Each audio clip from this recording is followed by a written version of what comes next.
This channel does not promote any violent, harmful, or illegal activities. All content provided by this channel is meant for an educational purpose only. Top quality और consistent performance के लिए सिर्फ silver pump नाम याद रखना। সামনেই বিয়ে, প্রচুর খরচ, কুল পাচ্ছেন না, কিভাবে টাকা বেরিয়ে যাচ্ছে।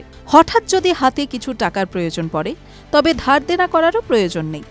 আপনি চাকরিজীবী হলে নিজের পিএফ অ্যাকাউন্ট থেকেই টাকা তুলে নিতে পারেন। তবে বারবার কি পিএফ এর টাকা তোলা যায়?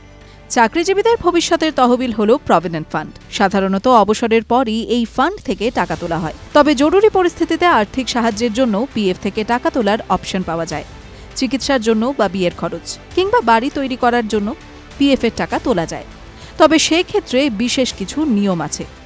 যদি আপনার পিএফ অ্যাকাউন্ট থেকে টাকা তুলতে হয় তবে কিছু শর্ত থাকে।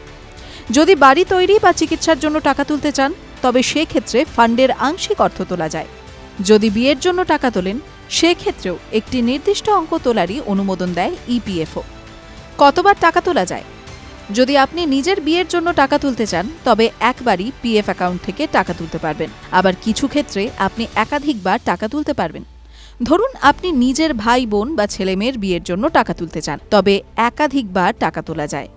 ধাপে ধাপে মোট 3 বার টাকা তুলতে পারবেন। তবে এক্ষেত্রেও একটা শর্ত রয়েছে। বিয়ের জন্য টাকা তুলতে চাইলে পিএফ অ্যাকাউন্ট অন্তত 7 বছরের হতে হবে। TV9 Bangla digital.